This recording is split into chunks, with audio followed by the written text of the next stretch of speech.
Dance करता हुआ मैं बहुत ख़राब दिखूंगा। अच्छा है कि मुझे कोई नचाए नहीं, क्योंकि जो भी बहुत मैंने 30 साल लगा करके जो एक इज्जत कमाई है वो सब मटिया मिट हो जाएगा और एक्सपोज हो जाऊंगा।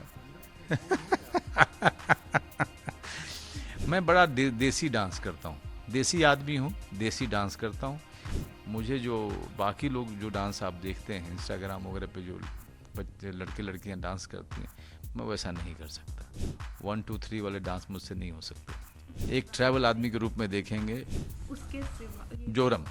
इसके सिवा क्या प्रोजेक्ट्स और अभी pipeline में? 11 जनवरी को नेटफ्लिक्स की सीरीज आ रही है, किलर सूप। सूप पीते हैं ना, किलर सूप।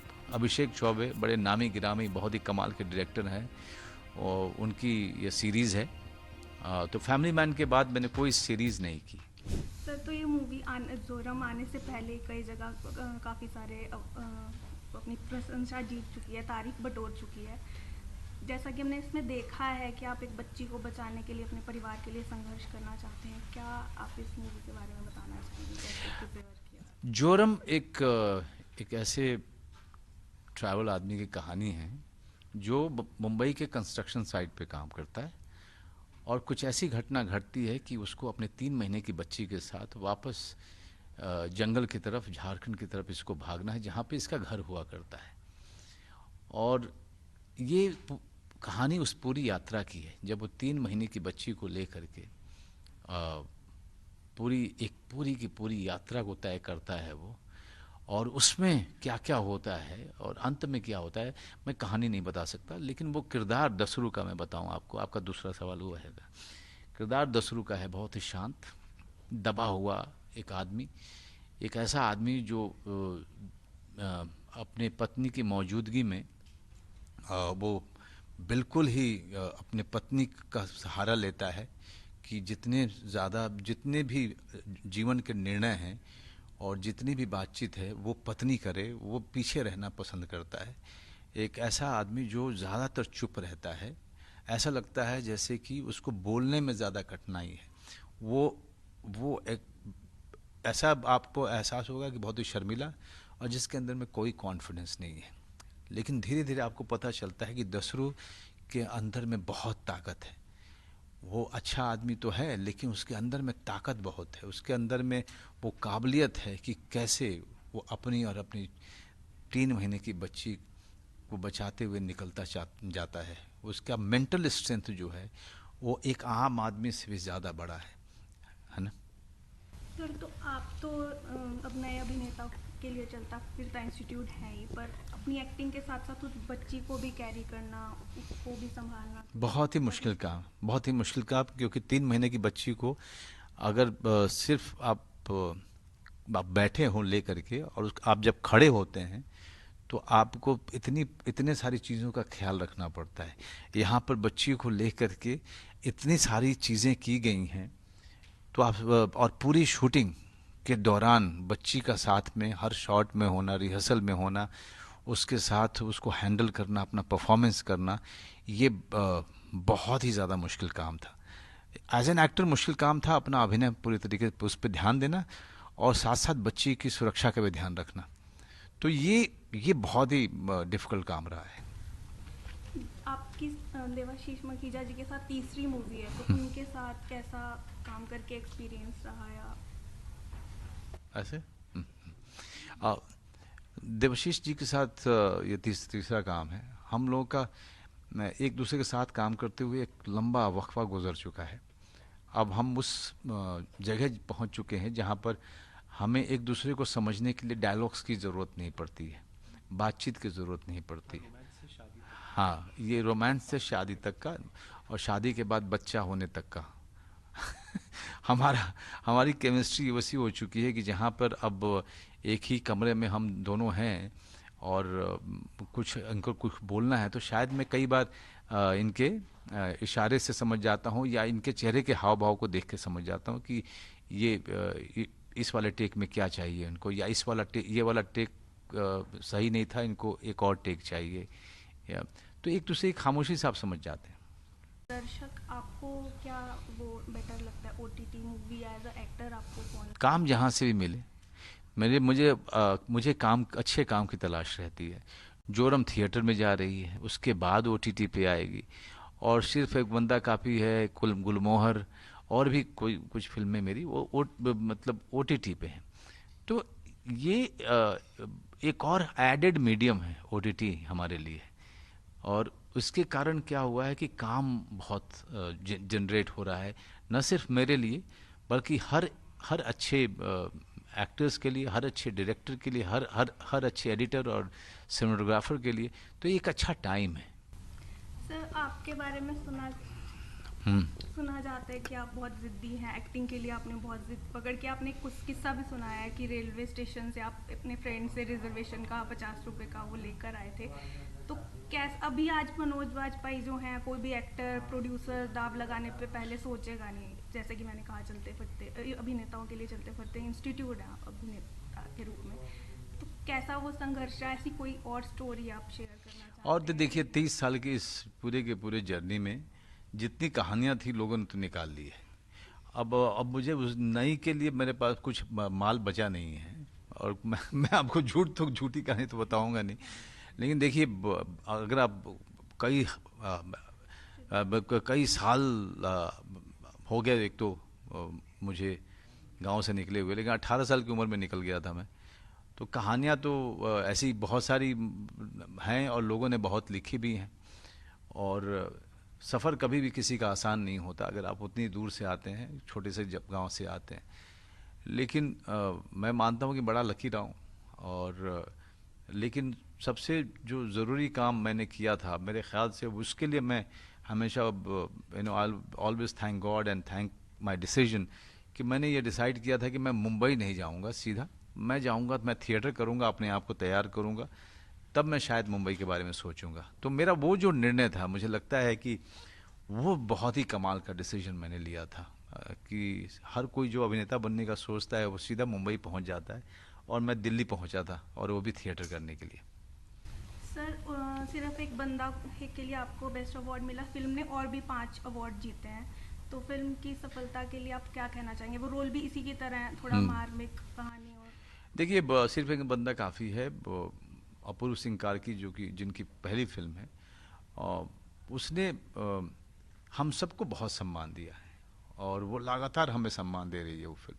सिर्फ वो फिल्म ही नहीं, गुलमोहर भी।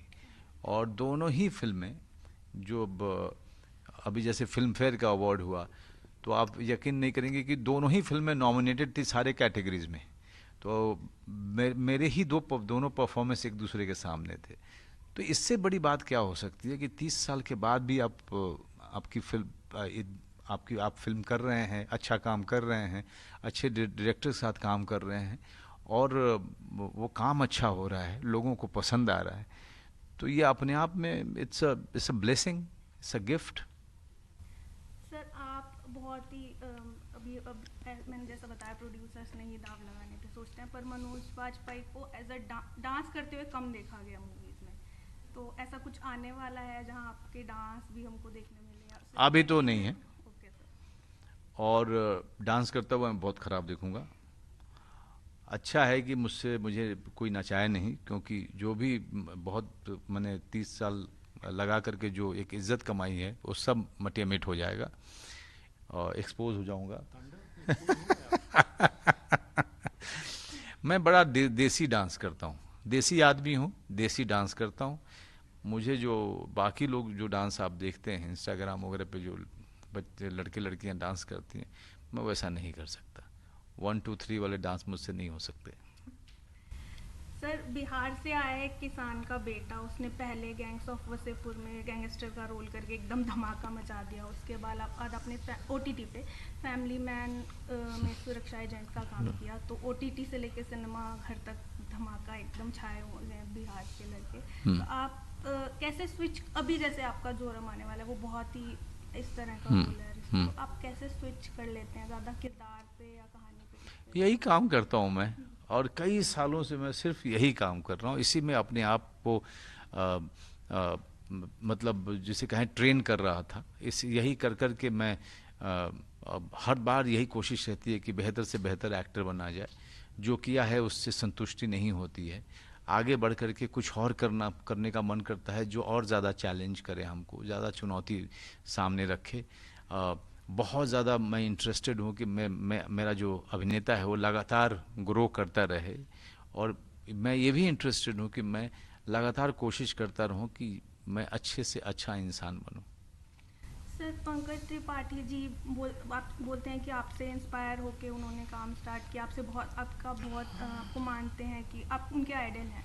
तो आपको लगता है कि बिहार के और भी लड़के आपसे इंस्पायर होके आप ऐसा कुछ करें कि वो अपने एक्टिंग में आए या ऐसा? नहीं, देखिए, ज़रूरी नहीं है कि वो एक्टिंग में आए, लेकिन अगर वो कहीं का भी, न सिर्फ बिहार के, कहीं के भी बच्चे जो किसी गांव में हैं, किसी छोटे शहर में हैं, अगर वो हमारी जर्नी से उनको साहस मिलता है, उनको ये सीख मिलती है कि वो भी आगे कुछ कर सकते हैं, वो भी सपना देख सकते हैं और उसके लिए छलांग लगा सकते हैं, तो ये हमारे लिए हमारा बहुत बड़ा योगदान होगा। आप अपने ऊपर विश्वास रख करके बिल्कुल आगे बढ़ें, बड़ा सपना देखें और उस सपने को पूरा करने के लिए मेहनत करें, क्योंकि सिर्फ सपना देखना जो है वाहवाही नहीं है। उस सपने को पाने के लिए आप कितना संघर्ष करते हैं, कितनी मेहनत करते हैं, वो आपको एक अनोखा इंसान, एक अनोखा कलाकार बनाएगा। बस सर, और भी है सर, एक क्वेश्चन है कि जैसे गैंग्स ऑफ वसेपुर हुआ, इस तरह के कैरेक्टर थोड़े अलग टाइप के होते हैं, जोरम सिर्फ एक बंदा, तो मनोज बाजपेयी को किसमें ज्यादा मजा आता है? सब में मजा आता है ना, जितने सारे करता हूँ सब में बहुत मजा आता है। मुझे जोरम भी करके बहुत मजा आया। जोरम ने मुझे कितना कुछ सिखाया है, जोरम ने मुझे कितना कुछ दिया है, कितने प्रशंसा मिले हैं। जोरम को जो प्रशंसा मिली, जो मुझे मिली, बाकी साथी कलाकारों को मिलती है, तो मुझे बहुत अच्छा लगता है, क्योंकि हमने हमेशा यही करने का सोचा था। चाहे वो जोरम हो, चाहे वो बंदा हो, चाहे वो गुलमोहर हो, चाहे फैमिली मैन हो, चाहे भोसले हो, जब हमें हमारे काम के लिए हमारी तारीफ होती है, हमारे फिल्म की तारीफ होती है, तो ये एक बहुत बड़ी बात होती है और हमें उससे साहस मिलता है, हमें एक नया विश्वास आता है कि हम काम अच्छा कर रहे हैं और भी अच्छा काम करने की इच्छा होती है। सर, जोरम में से कोई ऐसा सीन जो आपको याद रहा हो, जहन में बैठ गया हो, या कुछ उससे आपने सीखा हो, या कुछ आउट ऑफ सेट? इसके बारे में मैं बात करूंगा अगले जो काम के प्रमोशन के लिए आऊँगा ना, तब बात करूँ। क्योंकि तब तक दर्शक को पता चल चुका होगा हर सीन के बारे में, तो उनको मज़ा आएगा। लेकिन एक चीज़ बता सकता हूँ कि जोरम का जो जब दसरू मेरा कैरेक्टर, जोरम जो मेरी बच्ची 3 महीने की है, वो दसरू जब जोरम से बात करता है, तो वो सारे सीन ने बहुत अच्छे बने हैं और मेरे दिमाग में वैसे छप गए हैं, बहुत ही यादगार सीन्स हैं। सर, आपका अभी तक का फेवरेट रोल या सबसे चैलेंजिंग रोल, दोनों बताइए। अभी के लिए जोरम। अभी के लिए जोरम। जी, और चैलेंजिंग जोरम। और फेवरेट? जोरम। ये आपने जोरम 8 दिसंबर को रिलीज हो रही है जोरम। आने वाले प्रोजेक्ट्स में मनोज बाजपेयी को लोग किस तरह के? एक ट्रैवल आदमी के रूप में देखेंगे। उसके सिवा जोरम। इसके सिवा क्या प्रोजेक्ट? अभी 11 जनवरी को नेटफ्लिक्स की सीरीज आ रही है, किलर सूप। सूप पीते हैं ना, किलर सूप। अभिषेक चौबे बड़े नामी गिरामी, बहुत ही कमाल के डायरेक्टर हैं और उनकी ये सीरीज़ है। तो फैमिली मैन के बाद मैंने कोई सीरीज़ नहीं की, तो ये मेरी दूसरी सीरीज़ होगी और बहुत ही कमाल की सीरीज़ है। उसके बारे में बाद में बात करेंगे, अभी सिर्फ जोरम।